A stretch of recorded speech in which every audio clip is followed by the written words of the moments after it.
My name is Simon Levinson, and I'm the founder of Drawing America. And thank you guys for joining us for our conversation, Finding Humor During Difficult Times, with the amazing author and artist, Roz Chast. One of the reasons I wanted to have Roz here for this conversation is Drawing America gets a few hundred people through our digital doors every week for drawing classes. And I've been asking people for coping mechanisms that they've come up with. And one woman named Rose said list making. I thought that was great. The only other coping mechanism we've gotten is alcohol. Oh yeah. I thought this is not healthy or sustainable. So to have an artist like Miss Chast, who creates humor and art from difficult topics, from anxiety, is, I think, a real testament to the power of creativity. And so I'm really glad you're joining us today. In conversation with Miss Chast is Lester Berg, who is the very recently retired Deputy Director of the MTA's Arts and Design program in New York City. Lester's brought several, well, I don't know several, but well over 100 projects to the public over the years. And very notably, and very recently, the Hudson Yards Station, Columbus Circle, and the long-awaited and extremely beautiful 2nd Avenue subway line. So it seemed like a very good person to have bring Miss Chast's work to our audience. If you guys would like to ask questions, please feel free to put them in the chat box on the right side, and we'll do our best to bring them to our panelists. Without further ado, I'd like to introduce Lester Berg to introduce Miss Chast. Hi, everyone. So I'm the genius who decided after 40 years of going to an office, it would be great to just hang out at home starting March 2020. So it's great to have something to do on a weekend. Anyway, Roz Chast, as you all know, is a beloved cartoonist. A little background, she studied at Kirkland College and then Rhode Island School of Design, where she received a BFA in painting. She's been at the New Yorker since shortly after she graduated, with her first cartoon published in the olden days, we'll say, instead of the year. She's a member of the American Academy of, is it the Arts? I have to look down. She wrote, I have to look down again. Can't we talk about something more pleasant? A memoir in 2014, which received an award from the National Book Critics Circle. And she was a finalist for that same memoir and for a National Book Award, which was the first time a graphic novel got that distinction and honor. And that's a remarkable work that I think really brought you to a lot more people who are dealing with difficult things the way we're dealing with them now, but doing it in a way that you can chuckle through the pain and laugh. So it's a pleasure to introduce a funny person who's going to show some of her work. We'll come back later for a little conversation, and then we'll get to your questions and answers. So Roz, take it away. Okay. Well, hopefully this is going to work. Hi, everybody.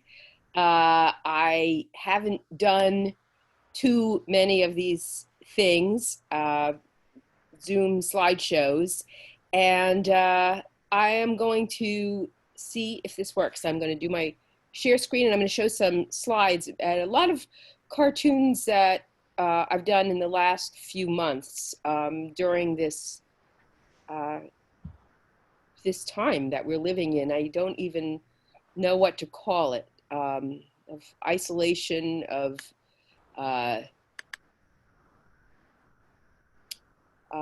pandemic days.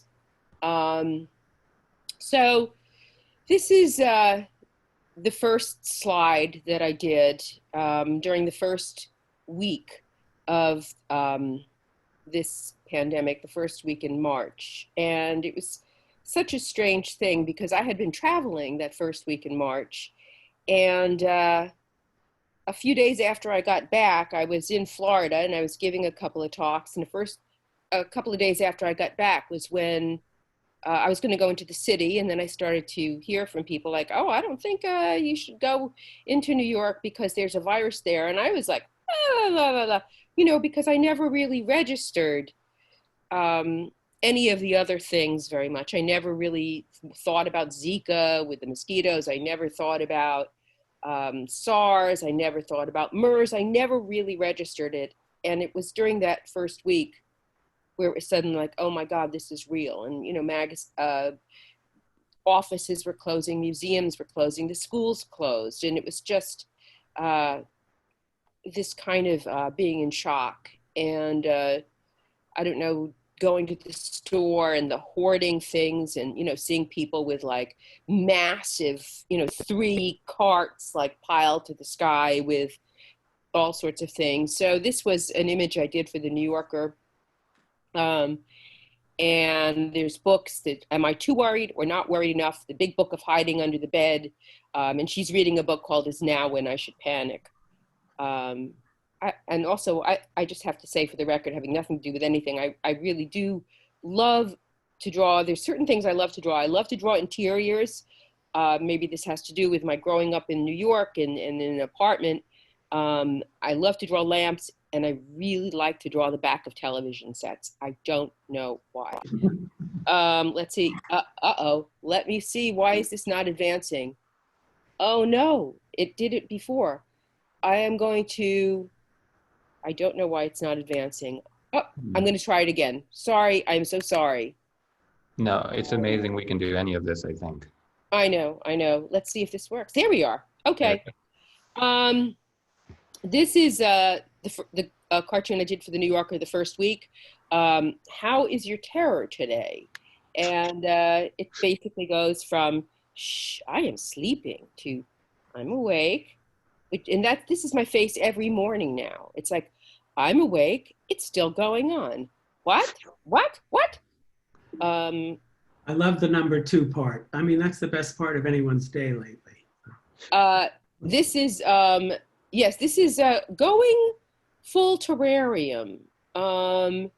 Yeah, this is another cartoon from the New Yorker I've done during this. This is sort of how I feel a lot of times, especially in the beginning when I really did not leave the house, I think, for a couple of weeks. And you might notice that there's no bathroom here, but there's a lot of sawdust.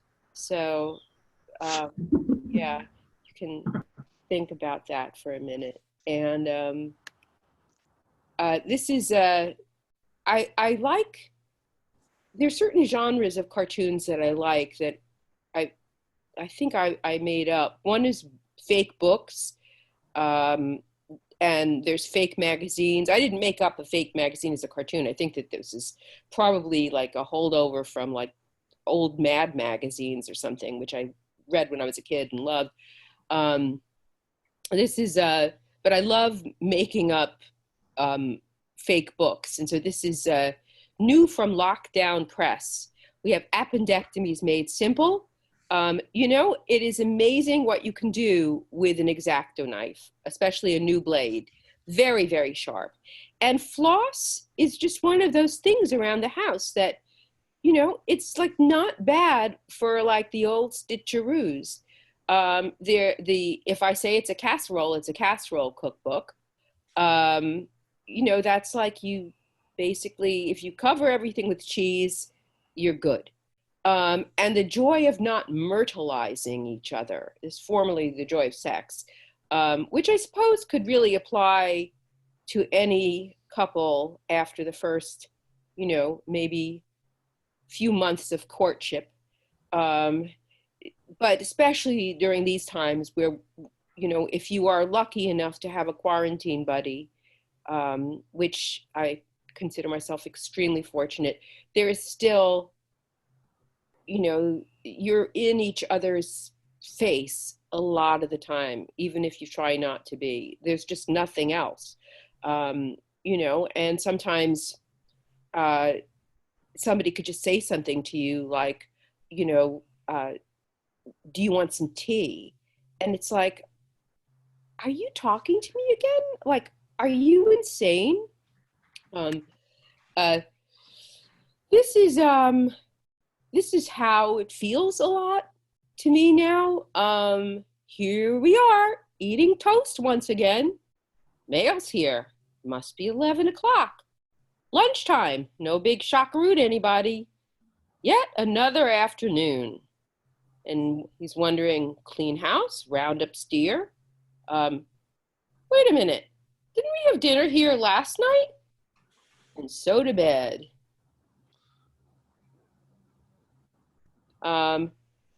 This is strange panic buys. And this was, I don't know, I've been reading about people sort of buying odd things. And it's true, you know, our shopping habits have changed a little bit.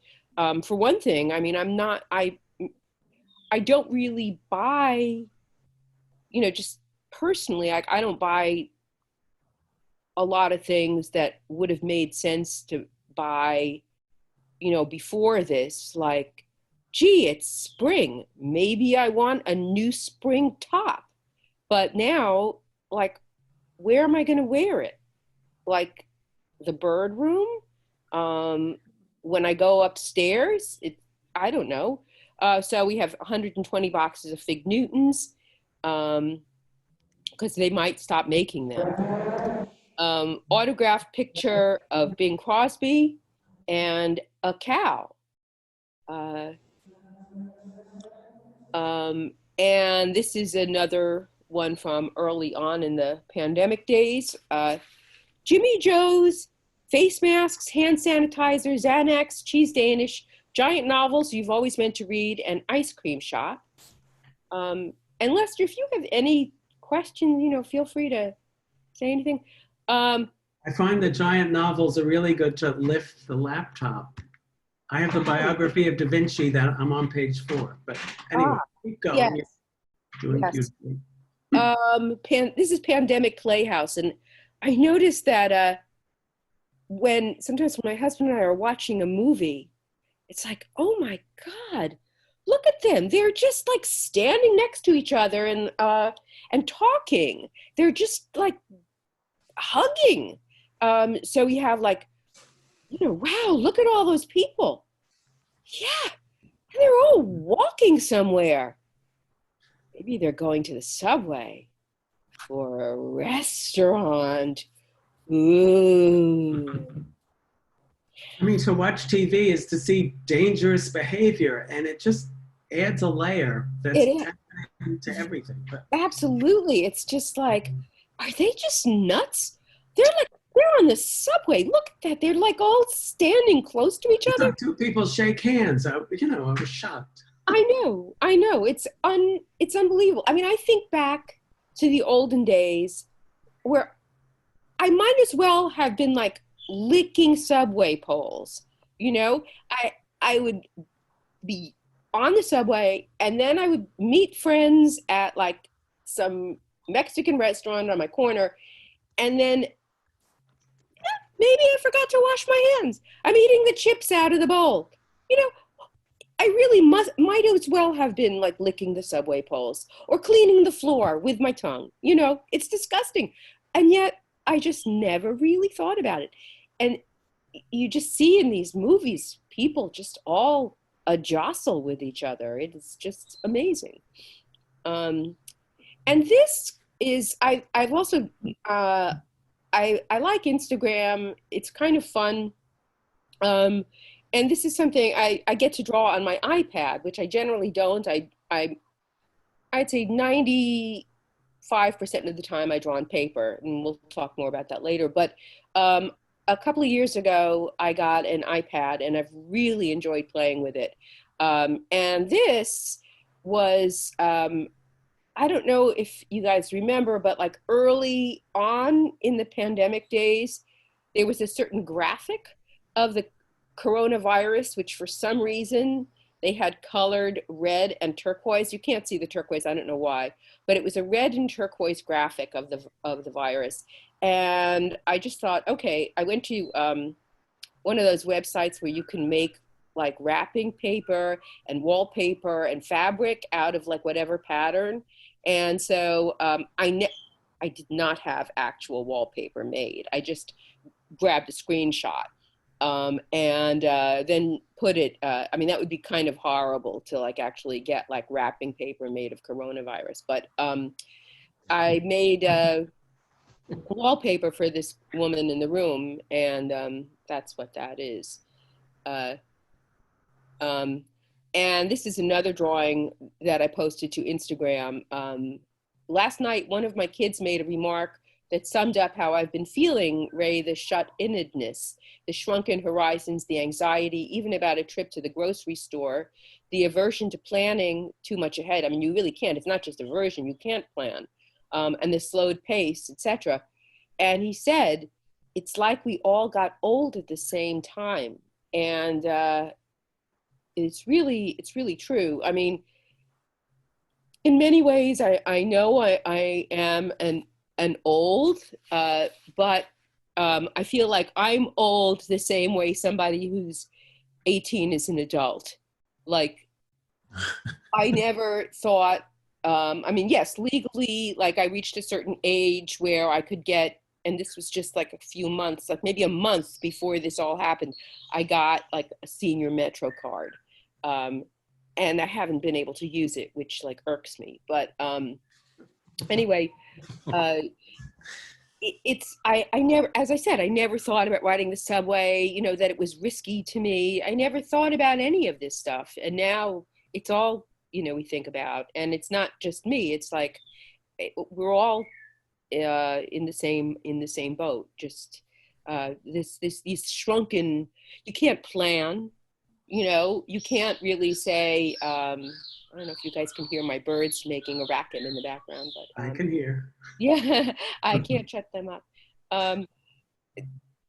We just can't plan anything, and it's very strange. I mean, at the beginning, I kind of liked it because I had too many things on my calendar that I didn't really want to do all that much, and it was sort of nice to just kind of say, nope, nope, nope, nope, nope. But now it just seems very strange, and a little unsettling.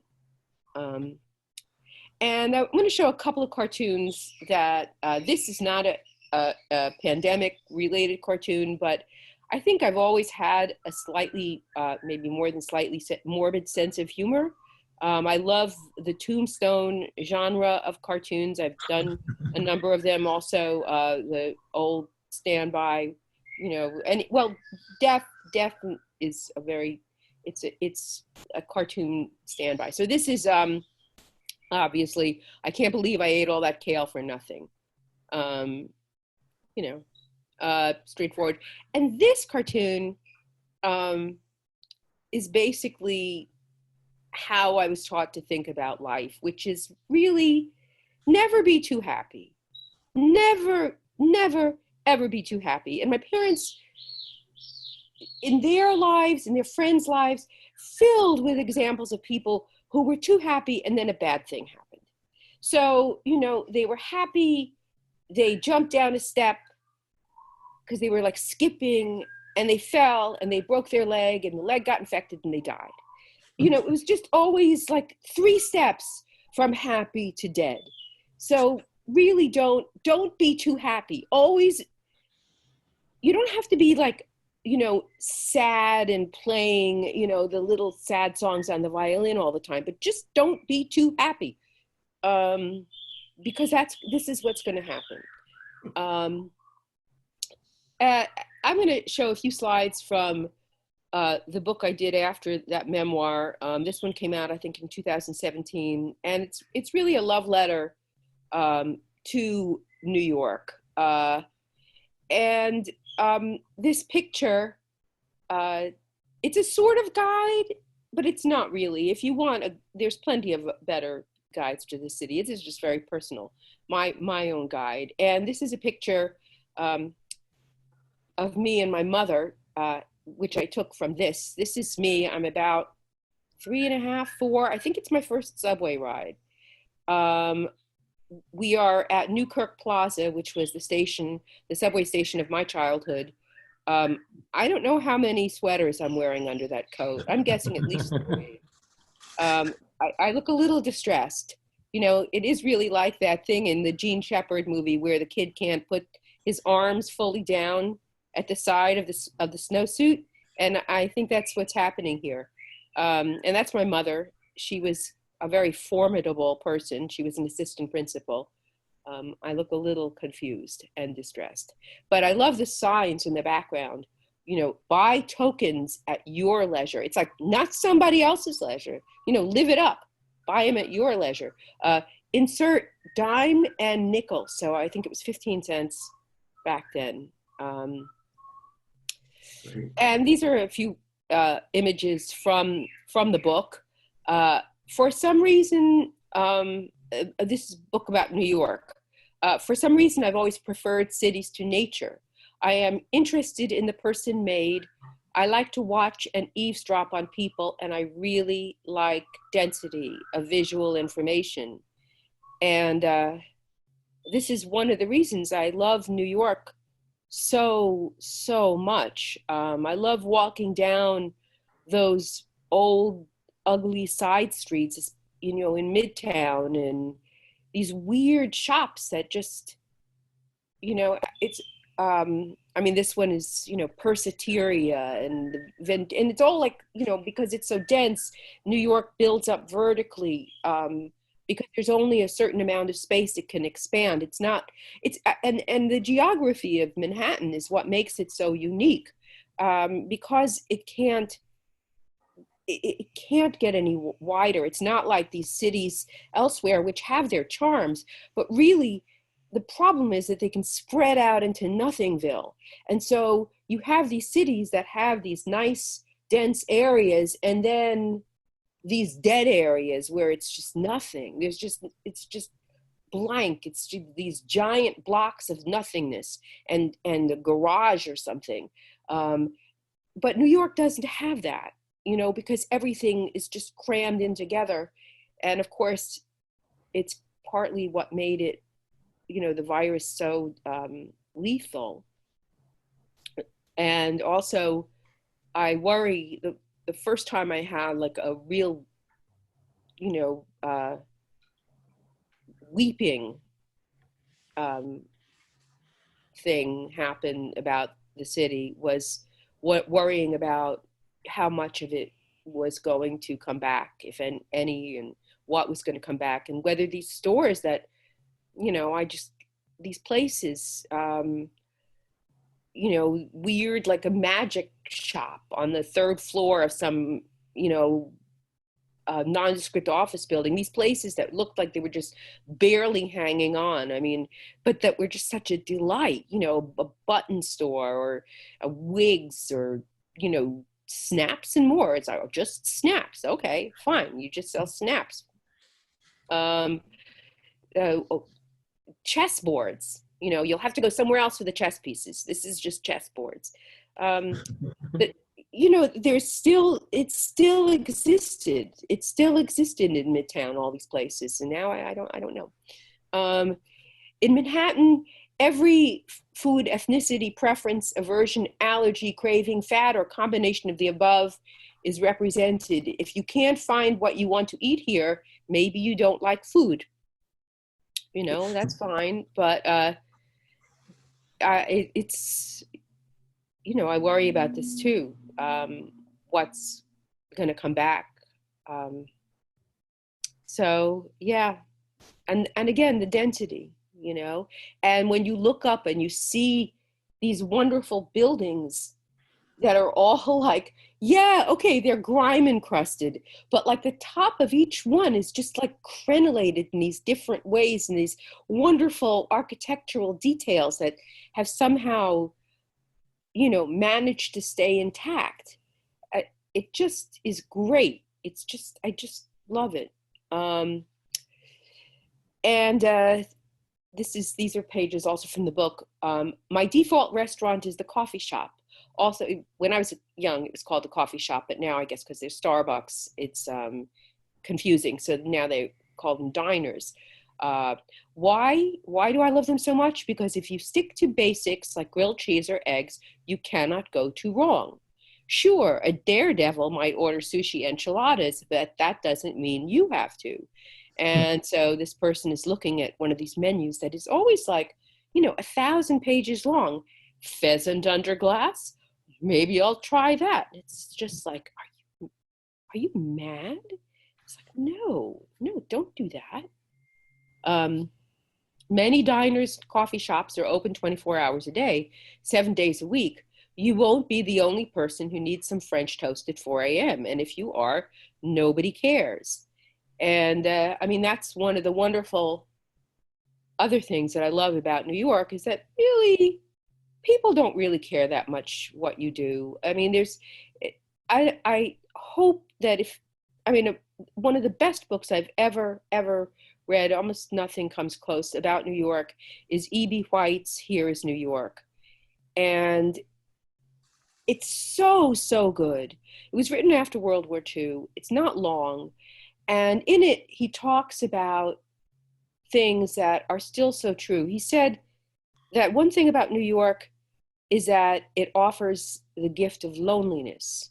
And I've always thought that's such an interesting choice of words. And of course, he was such a, I hate to say the word fanatic because it sounds so negative, but he was such an incredible writer and so aware of the choice between this word and that word. And the fact that he used loneliness as opposed to solitude or aloneness, I so respect him for that, because let's not like pretend this is like some Walden Pond kind of BS. Like Walden Pond is fine, but I'm not talking about that. This is like for people who are alone type people. And in New York, you can fully accept, or maybe not fully, but more than any other place I've ever been in. Because I don't think you don't want to be an alone type person, but some of us are, and in New York, there's a lot of people who are. And I don't know. I know I'm off on a tangent here, but I think that it's just a really interesting choice of words, and the gift of loneliness. It's like, it's not all bad, and in New York, you can be alone and also be with other people. And that's what a lot of New York is, you might have a day where you don't have any plans, but you can go to, the Metropolitan Museum and you'll be with like tons of people, and you can not only look at the art, but you can look at other people. And it's just much better than like sitting around Walden Pond, although I've never been there. So what do I know? The buggy. more, what? I said it's buggy. I've been to Walden Pond. I'm sure it's buggy. It's buggy. It's probably too hot or too cold. Either you're there and you're chilly, or you're there and you're hot. I hate that. I don't know the names of all the trees, so I can't like amuse myself by saying, well, there's an elm and there's a cedar and there's a, no, I don't know. I see like, is that a snake? What is that? What is that? What, I don't want that. Here's another thing. The more nondescript your street is, the greater chance you have of making your own discoveries. And one of my most favorite magazine assignments was going with my friend Patty Marks, and we were assigned by Travel and Leisure to walk across 29th Street. We chose 29th Street because it was the most nondescript street we could think of. And we were covering it as if we were Lewis and Clark. We were going from the West Coast to the East Coast. We were walking across Manhattan, and we started out, it was like this weird like sculpture park on the west side near like a heliport. and we walked all the way across 29th Street. It was just amazing. And we had to, we were covering it as if we were explorers. And, like, did we pack enough water? Well, we noticed there's like a bodega on the corner, so we must go and get some supplies. And then at the end of, we did not know this was going to happen, but at the end of the trip, on the east coast of 29th Street, we wound up in Bellevue, which was just fortuitous. And this is a woman in a ribbon store, which is near, it was not on 29th, but near 29th in the old garment district. And she's in the store, she's like beside herself with joy. This store sells 90 jabillion kinds of ribbon, and there are these places. This is a drawing I did of for the Museum of the City of New York. I wound up doing it as a mural of the subway. It's like, we do not share jars of cocktail peanuts anymore. And I'm going to talk a little bit about some crafts things that I've gotten into. Over the years, I like doing crafts. Some of them work with my style, some of them do not. I like to experiment. This was a rug hooking thing. This was a rug about 4 by 5 feet. It's a hand hooked rug, has nothing to do with the latch hook kits. It's little loops of wool. And this was my father having one of his bizarro breakfasts, which would infuriate my mother because he would take everything out of the refrigerator at once and like lay it out in this like array. And he would maybe only have like half of a piece of gefilte fish and then put it back, but he would have to have it all sort of out in front of him. This is Pisanki eggs. I got really obsessed with these. They are not painted. What they are is they're just regular chicken eggs, and you use this tool where it's basically like batik. You are drawing on the egg with wax, and then you dip the eggs you dip the egg that you're drawing on into vats of dye, and where the wax is, the dye will not adhere. So you start out with the lightest color, which is white. So, where you put the white, the dye won't go. And the next color, you put it into a vat of yellow dye. And then you cover up the yellow with a bit of wax and, take it out. And so you sort of have to think in the negative, which comes very easily to me. This is the craft that I've gotten majorly into in the last couple of years.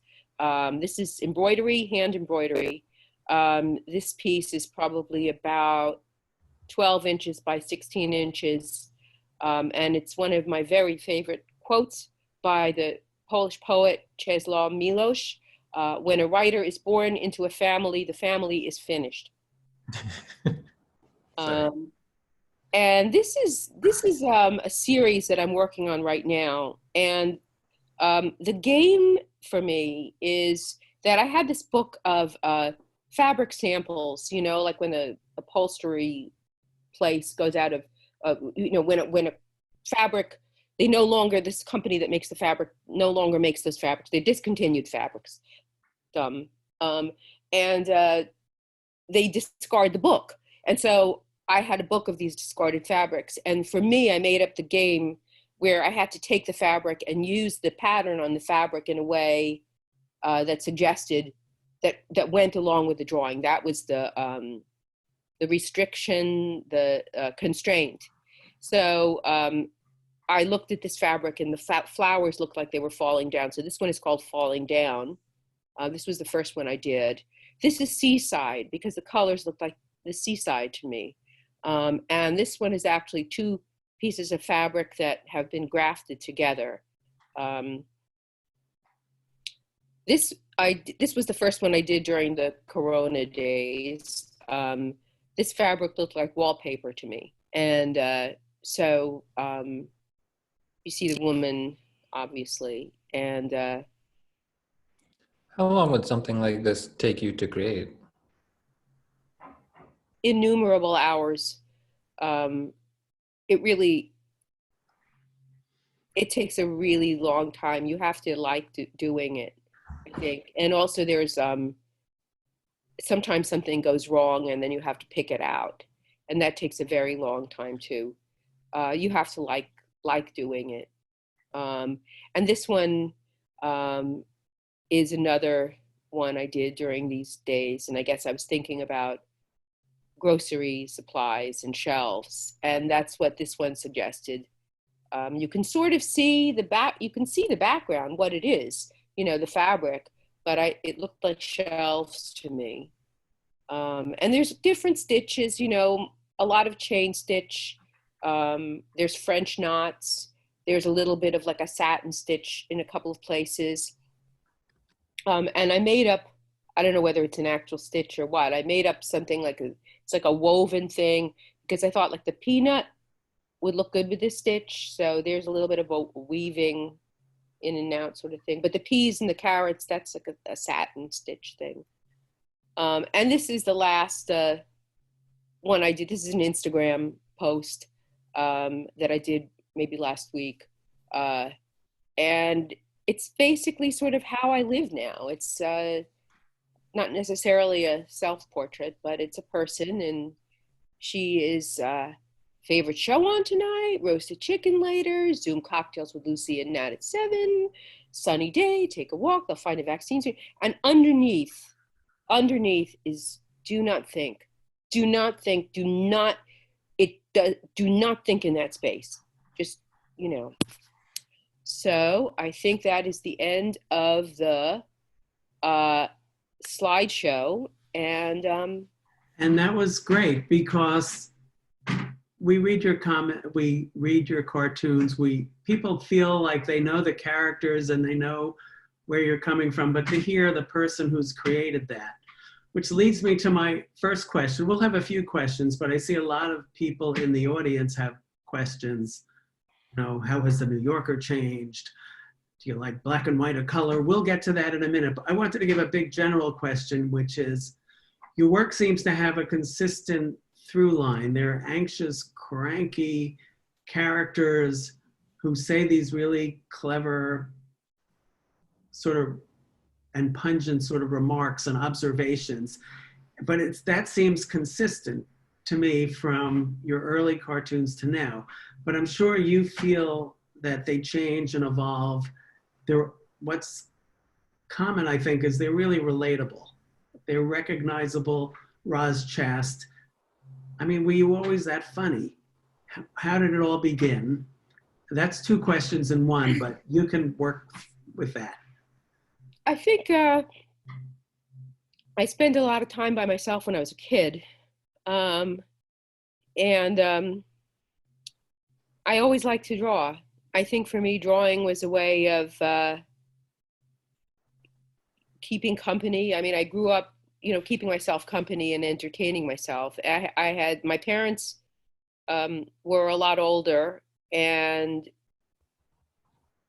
I think for them, like, give her paper, give her pencils, and, she'll be happy. And I was drawing, or did text sort of enter into it back then, or that was later? Both. And I think that's one of the things about cartooning that has always appealed to me. I mean, from the time I was little, that cartoons are a way of combining words and pictures. And you don't have to combine them in equal amounts every time. You don't have to be consistent in that way. You can do panels that are all words. You can do panels that are all visual. But the medium itself is a blend of the two, or at least it is for me. And I've never wanted to choose between the two, because when I draw and I don't have words, I feel like something's missing. And when I write without the pictures, I feel like something's missing. So I don't know. That's good. Our audience has come to us from Drawing America, and many of them, Drawing America does a lot of programming, instruction, more traditional, with an emphasis on craft. Can you talk something about the rituals of how you work, the tools, the pens, the paper, the room? Do you play music? How does color get into it? That, I think, is of interest. I generally use I have rapidograph, which I am ashamed of. I should really feel like I should have learned how to use a dip pen, but part of the problem is that I'm left-handed. So when I've tried to use the dip pen, not only does it smear and not dry in time because my hand is covering the writing or the work, working from left to right, but also the point, the nib itself, is troublesome because instead of dragging the point, I'm pushing it. And so the rapidograph seems to suit my purposes more. The ink dries fast and I don't have that issue. And have you been going back and forth from the embroidery to drawing, or do you do one thing at a time? I go back and forth with everything. I think that's, I go back and forth from black and white to color. I go back and forth from embroidery to drawing, from embroidery to rug hooking to drawing. Well, actually, no. With the crafts, I tend to stick with one craft for a while. But like, if you look at it over a long period of time, I'm always sort of, trying different things. And I do enjoy drawing on my iPad a lot. It's so, it feels like the pen is like ice skating. There's no tooth, it's just so slippery and glidey. But I like trying, different things. Good.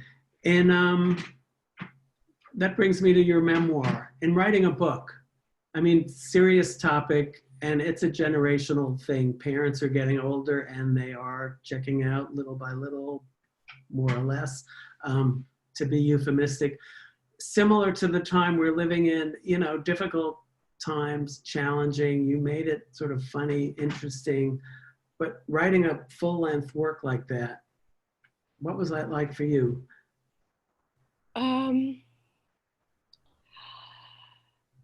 And you could make up your own question if that one was a little. Yeah, no, I mean, it took a while.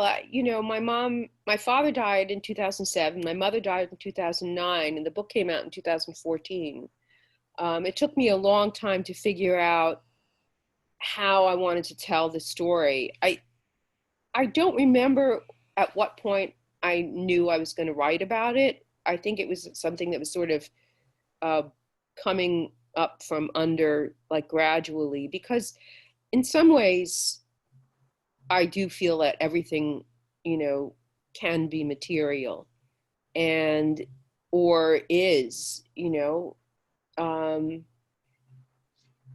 so and there were a lot of things about the experience of dealing with my parents in the last few years of their lives where it was, I told my editor, this really should be in the travel section, because I felt like I was visiting a country I did not even know existed. I knew nothing about what that part of life was. I knew nothing about, what it involved. I didn't know what my parents' social security numbers were. I never, all the sort of the nitty gritty of it. It was all like news to me. I didn't know how to hire an ambulette, and then of course when I did it, I was so proud of myself. It was like, I've hired an ambulette, like, just, or areas of like CVS I'd never been in, and like now I knew what those things were. I never really understood what insure was or any of these, it was just like becoming acquainted with a whole area of life that I knew nothing about before. So. Similar to now. I mean, someone has asked a question, someone named Poppy. Do you see the current pandemic work becoming something larger, or it's too soon to know maybe? I feel like it's all too soon to know. I'm really going a day at a time. I think we all are. I mean, it's Memorial Day, the front page of the Times. We're talking about humor as a way to cope and make art, but we're not over. No, by a long shot. We don't know. Yeah. So for me, it's been a great experience to share this conversation. We should be in normal times on the stage of a prestigious university auditorium with ice water and, 2 spotlights, but we're doing it this way. We have questions from many people, and I'm going to shift into that. And I'm just going to read them. And Okay. for instance, from Maddie Akers, how much do you listen to the news for inspiration versus observing your own experience? Both. I think it's important for me to listen to the news, to be aware of what's going on. I'm interested in it. I'm curious about it. But also,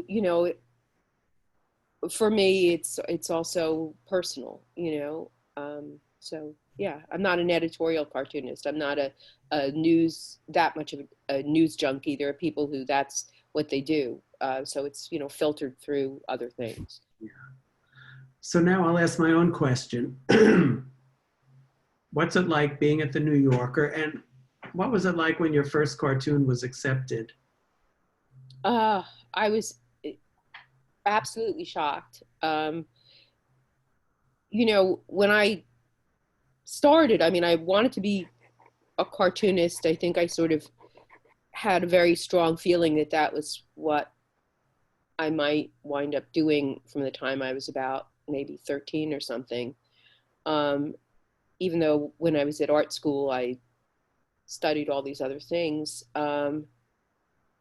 I did not think I was going to be a cartoonist for the New Yorker. My parents subscribed, so I was very well aware that they used cartoons. And of course, I loved Charles Addams, and there were a lot of cartoonists that they published whose work I adored, George Booth and Ed Koren.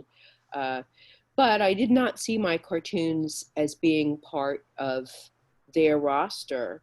I thought maybe if I were lucky, I would be part of the Village Voice. And I was submitting there also, because they used Mark Allen Stamety and Jules Pfeiffer and, more stuff with like boxes. And that's what most of my cartoons were. They were boxes.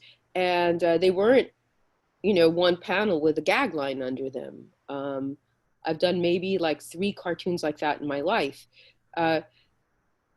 So but I thought, okay, I had been selling to the Lampoon, National Lampoon, and also to the Village Voice. And I thought, well, I'll try the New Yorker. Why not? And they bought one, and I was flabbergasted, absolutely flabbergasted. And that was Lee Lorenz, who was the cartoon editor, the art editor. He did everything back then. And also William Shawn was the editor-in-chief. So yeah, that was that. Yeah. Someone has asked who some of your favorite contemporary cartoonists are. You've mentioned a couple, but. Oh, there's so many. I have so many. I love, there's a lot of people in New York whose work I love. I love Liana Fink and Ed Steed and Jason Johnson and J.A.K. and there's tons I'm blanking out. But I also love, I just discovered the work of Simon Hanselman. This is just like a recent discovery. It's like in the last week. And I bought a book of his called Bad Gateway. And it's you'd never find it in the New Yorker, this work, but I just love it. I edited the Best American Comics, I think it was 2016, and that was a real eye-opener. There is so much good stuff out there. I love Gabrielle Bell. I love Julia Wirtz. I love David Small. I love most cartoons. I'm not big on superheroes. That's great. I'm looking through the questions. You also play the ukulele. How has that affected your work? You ukuleleist? Is that? I don't know if there's like a direct link between them, but it's definitely a very fun and funny instrument, and also maybe one step harder to learn than the triangle. So it's a very quick learn. All right. Huh. Someone has asked, David from the Upper West Side, how long does it typically take you to draw a cartoon?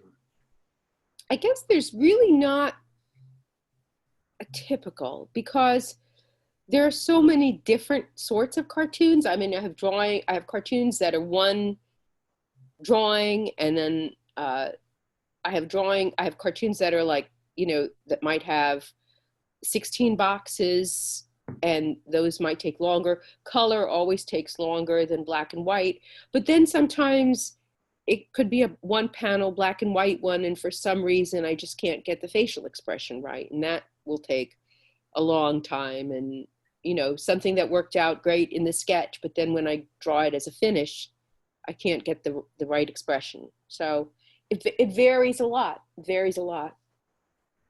All right. We're also getting, and this is from my curiosity, bird questions. When did you discover birds? I mean, I think because of the pandemic, people are at home looking out the window and it's like, my God, have there always been this many birds and birds' nests and them flying out of the nest? And what hooked you? When I was a kid, I had parakeets. And so I've loved birds since I was a kid. Parakeets were as high up on the pet chain as my parents went, and I really had to fight for that key. And I've just loved them ever since. They're just so much fun and smart. How many do you have? I have two birds right now. I have an African gray and I have a Kayik. And they live in the house? They live in the house, yes. They have used to be the kids' playroom. Now it's the bird room. And they both have very large cages, which are festooned with all their toys. And they both come out a lot. And the one of them, the gray, is making a nest behind the sofa in the living room. And, she has a phone book that she's torn up into thousands of pieces. It's just disgusting back there. But, Well, that's the joy of it. Yeah. Someone named E. Singer, 16-year-old, looking for advice on someone that wants to be a cartoonist and is resistant to exploring other media. Resistance to exploring other media because they really want to draw cartoons, or resistance? Yes. I'd say stick with it. I mean, if this is what, if this is the best way that you feel you want to express yourself, why not? I mean, especially if you're 16, what do you have to lose at this point? I don't know. Yeah.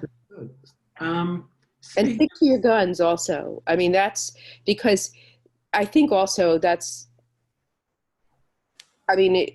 especially when I was younger, and worst of all, when I was at art school, I had a lot, I was, everything, it was basically, the spectrum went from indifference to discouragement. And, I'm just really glad that I was able to eventually tune it out. I didn't for a while. It was really hard. It was horrible. It was the only time, when I was in art school for a couple of years, I didn't draw cartoons. I felt so bad. But by my last year, I realized I didn't really care what they thought. I didn't care what this, snobbish kid thought. I didn't care what, these teachers thought. I was just going to keep drawing. So, and I was going to keep drawing even if I couldn't draw and my work sucked and whatever, I wanted to do it anyway. So really, just if that's what you want to do, just keep going. That's good. We have a couple of minutes. Someone has asked, is there a different craft you've been interested in, might be attempting in the future beyond the embroidery or is that enough? I have no idea. I don't know. I never know what craft I might see that I'm going to need to pursue or have somebody teach me. I don't really know. Right. Any final comments you want to make about your everything you've ever done in your life. I'm sorry. I'm sorry. No, I mean, you bring a lot of joy to people in a way that is sort of New Yorkish in a way that's, you know, you have to be plugged into that mindset. I have a question. Why do you always have the same sofa, the roll arm with the buttons? What's that called? Apartment sofa. It's Is that your the only one that childhood fits- furniture? I could be that. Also, it's the only one that fit through the door. Got it. Thank you for attending. I am going and participating and sharing. I'm going to turn it over to Simon to see if there is a final question. Okay. And once again, to thank everyone and Drawing America and Roz Chast for spending this afternoon with us. Thank Simon. you all. Thank you. Thanks, Lester. I would just like to thank you as well. Thank you for being so generous with your time and agreeing to do this with us and talk to our audience. Well, thank you. Thank you for having me, and thanks for bearing with my technical glitch there. You did great. You did great. I think we had about 190 people in here at the height of it. So I know a lot of people are sharing a lot of love in the chat box on the right. This is a great way to connect, even though it's not the first way we would. So thank you, Lester. Thank you, Roz. We will share this as a recording in the future with people, and we'll let you know how to do that. You can go to Drawing America to find that. Okay, thank you so much. Bye. Thank you, everybody. Everyone, go out and play. Be careful. Yeah, be careful. Thank you, Roz. Thanks. Bye. Bye-bye.